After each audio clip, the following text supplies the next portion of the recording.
Yes, lads, what is going on? Welcome back to another Sorare video. Today, I'm going to be showing you my lineup building process for the Euro 2024 game week that kicks off this Friday. I'm absolutely buzzing for it. I think we all share a similar opinion on that. It feels like sentiment in the community is just insane right now. Like, I've never seen it this excited for a tournament. We've had previous Euros on, well, since I've been playing Sorare, the 2021 Euros. Wasn't as much of a fuss made about that one, to be fair, because, it was a smaller game at the time, and, things have changed big time. Obviously, we had the Global Cup as well for the World Cup, and, some say it was a success, some say it wasn't.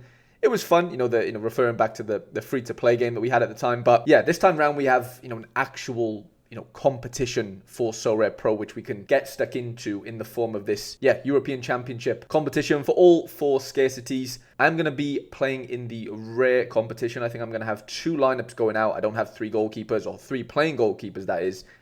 Two field, three teams. It would be nice to do that. But yeah, the prizes are looking really, really fun. The cool thing about this tournament and how the tiers work is, like, normally, or for the last couple of months, like a tier 3 or a tier 4 has been like a really bad card. But tier 4s and tier 3s and even tier 5s in this European competition are made up of players from those teams or those nations playing at Euro 2024. So, like, Christian Eriksen's a tier 4. Ferran Torres is a tier 4.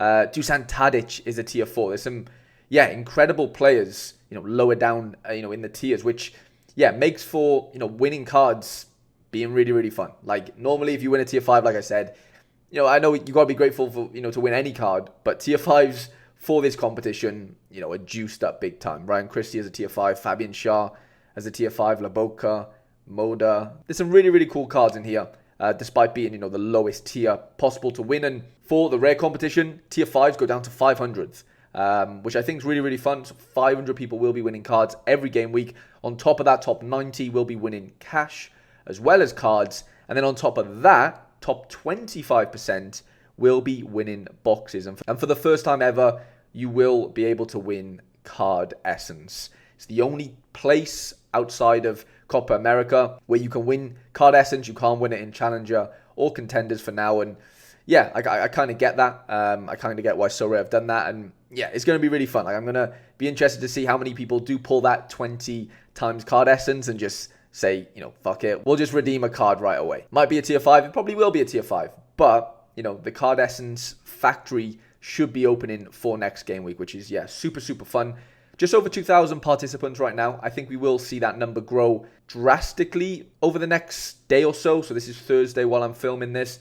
Deadline is tomorrow. I think we're going to see it go to like at least 2.5k, to be honest. Like, I haven't even submitted my lineups in here. I'm sure a lot of people are in the similar position to me. And maybe even 3,000. Maybe. Limited is just over 9,000 right now. Participants wise, cards go down to 1,500, and then top 50 get boxes here. So I've had a few people ask me, do you think a 4-man effort is going to be enough, without a goalkeeper potentially, to win a box? And the answer is who knows. Obviously, I do think these competitions will be really, really competitive. We're seeing people go full on DGM mode, and buying goalkeepers for the tournament, and even some that are moving to Saudi. There's been some incredible things happen in the market. And the prizes are really, really cool though. Don't get me wrong. $1,000 star rare, 3 boxes for first place at limited. There's lots of fun to be had. I think the essence or the exclusivity of essence being at the Euros and the Copa America competition not starting until next midweek. The only place you can win essence this game week coming up is at the Euro Championship competition. So I'm really excited for it. I'm kind of happy that I had most of my pieces already done basically for my gallery as far as the two teams I'm going to be putting out. But like I said, we are going to be lineup building in this video. Trying to decide what I'm going to do with my players. So I have brought in a few players since my last Euro video. I made a strategy video last week, and since then I have brought in a couple of players. I will go over to, I'll go back over to Sorare, and show you what I've done. So yesterday I picked up a defender and a forward in the form of Andreas Christensen and Memphis Depay. I also brought in Zinchenko 3 days ago. I don't think that was featured in that strategy video either. So, I was really low on defenders, to be honest. Outside of Ruben Diaz, I don't really have a recognized starter, shall we say, for the Euros. And so, if I want to put out two teams, I'm going to need a starting defender in both teams, right? At a minimum, I could play double defender now that I have 3 starting defenders on paper between Zinchenko, Diaz, and Christensen. But yeah, Memphis Depay was the big one. I did have 2 forwards prior to this. I had Saganikov from Ukraine and Olivier Giroud. I picked Giroud up months ago off the back of the LAFC move that he's going to get after the Euros. And I've kept him ever since. Now, reports coming out of France, we don't really know if Giroud is like a nailed-on starter. I've seen predicted lineups where Thuram is going to play instead of him. So I think if I want to field 2 competitive lineups, I'm going to need a killer forward in both of those. Hoping Saganikov can be one of those. I mean, what do I pay for him? 130 quid for him. I know he's clubless right now. He is a free agent. I'm really hoping, beyond the Euros, there could be an MLS move maybe on the horizon for him. Maybe back to PSV. That I would take that all day long. As long as he's, playing in Champion or Challenger, I'm going to take it, as far as how he fits into my gallery longer term after the Euros. I don't like buying cards just purely for the Euros. I've obviously bought cards for the Euros, but they do have that longer term outlook in that, I can play them somewhere next season. Forward was the position where I thought, if Giroud does let me down and he doesn't really place, then I do need an alternative. And I think Depay does fit that. He's not, an Mbappe, he's not a Ousmane Dembele, but I do think for the price and the team that Netherlands have, I do think most of Netherlands' goals and assists, etc., should come through Memphis Depay. That's what I'm hoping for anyway. But as we know, football is a funny old game. So, back to lineup building then. I think for the first game, Costa and Diaz as my double defensive stack is probably going to work out best for me. I don't have a Dutch defender. It would be nice if I had a Nathan Ake. I was tempted to pick one up, but I didn't in the end to go, into the second team with. But I think Portugal defensive stack against Czech Republic, surely there's a clean sheet in there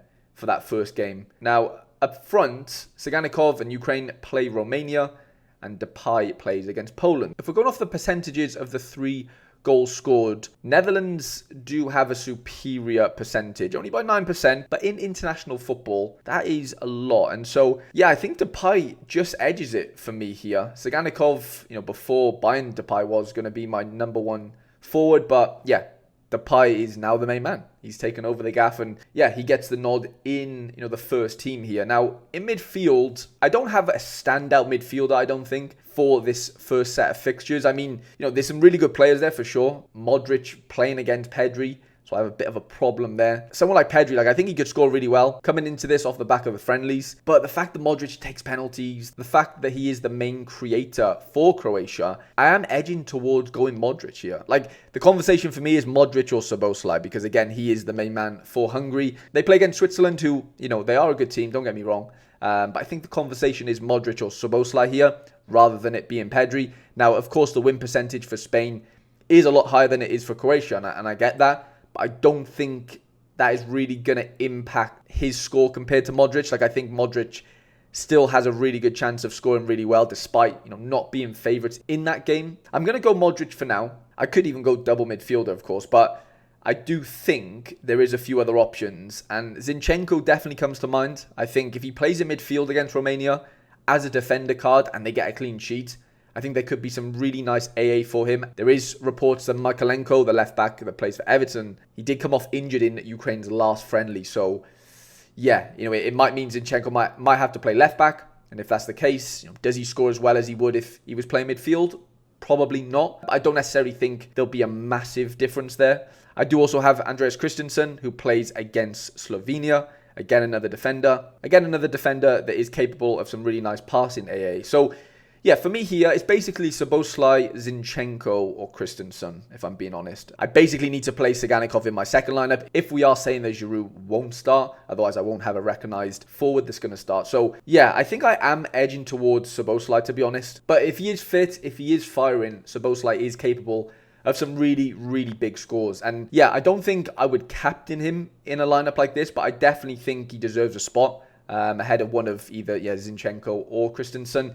The chances of him getting a decisive is relatively high, knowing that he is going to take the penalties, free kicks, corners, and he is the type of player, being the captain, I'd like to think he is going to play 90 minutes as well. I do have some worries that Modric might get taken off against Spain early, depending on how that game goes. But the rest of the players, I am quite confident that, Ruben Diaz should play 90 minutes if he's fit. Memphis Depay does have a chance of getting brought off, not early, but definitely taken off at some point, knowing that the Netherlands might want to rest him if they're 2-3-0 up potentially. But if it is still really tight towards the end of the game, I don't really see him getting taken off, to be honest.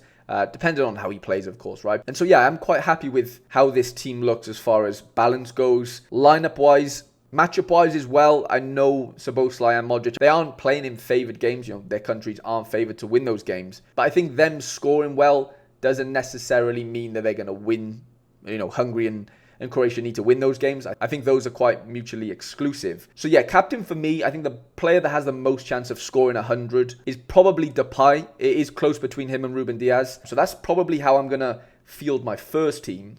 And then the second team almost picks itself. So bar obviously the goalkeeper. I think we might have to go double defender here, knowing that Pedri, we do have Duda as well actually, but they do play against Belgium. That's a really tough game for Slovakia. Despite Duda being, for me, I think he's one of the best budget options during the Euros, just because, yeah, again, he takes penalties. He is somebody that does like to take a corner as well. But they are playing against Belgium in that first game, and yeah, I probably won't utilize him there. And so Pedri kind of walks into the midfield, as does Saganikov. And then I think it is just Zinchenko and Christensen. As far as who the captain's going to be here for me, I am leaning towards either Zinchenko or Saganikov in that Romania fixture. I do really fancy Ukraine for this Euros. And yeah, I mean, Saganikov could definitely get taken off pretty early, so I am banking on him, you know, doing a lot maybe in 60, 70 minutes, whereas I don't really foresee Zinchenko getting brought off, if I'm being honest, despite whether Ukraine are winning or losing. I do fancy him to probably get 90 minutes. Again, for Pedri, I do foresee him getting taken off as well if he does start at maybe 60th, 70th minute. And so yeah, Zinchenko and Christensen are probably the two there that I think almost guaranteed 90 minutes, unless there is an injury or, you know, something crazy happens. But Zinchenko just edges the captaincy over Christensen for me, just because if he does play midfield, he could get some incredible AA. We know he is able to thread passes through for strikers, wingers or whatever, to get shots on goal. So yeah, I think the chances of him getting a decisive as well as his AA capabilities is just a little bit higher for me. The ceiling, yeah, reaches a higher point than Christensen's. Maybe I'm proven wrong. Maybe Christensen smashes. That's kind of how I think I'm going to go into this Euro competition for the first game week. That's crazy. Both lineup strengths are 73. So identical lineup strengths according to Sorare data. Let me know what you think, lads, of the lineup builds. I'm interested to hear your thoughts as always. Let me know how you're getting on with your lineup building. I'm really excited to see how this first game week goes. I hope you've enjoyed the video, lads. If you did, please do leave it a like. If you're completely new to the channel, please do hit subscribe. Loads of Euro content, loads of Sorare content over these coming weeks. Good luck for this upcoming game week, and I shall see you guys in the next video.